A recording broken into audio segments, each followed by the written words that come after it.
Bishnupur district की ओइना मैतई सिंगी लौफम एकर लिसिंग अहुम हेना हौकिबा चही अनीरोम असिदा लौ Panba ngamdana लेरखिबा दो चही असिददि लेंगाकना लौ पाननबा होटनरकपा थौरांगदा लौमी मियामना मतेंग पांगनी हाइना मोरांग केंद्र लौमी सिनमी लुप अमसोंग नुपी लुपना खंगलकले हिरम असिगा मरी लेनना लुप असिगी सेक्रेटरीना खुजेक पीरका थादोरकपा चेरोलमना हाई चिंगयादा लेरिबा मैतई सिंगी लौफम कयादा कुकी फुरुक के मियोइसिंगना लौ खोइबा हौजिलकले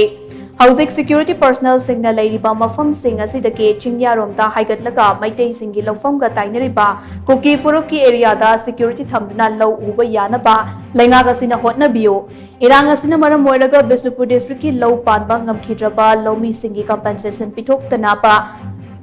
ngapigani pithoknaba lup asina manipur gi governor da memorandum piduna taknakhi masiga mari leinana mamang tha april 15 da governor ge secretary na thokiba order adu mari leinaba department na thubada thabak to onthokpiyo kumja lising ani kulhumdoi gi september 3 ki mamang da thazan kiba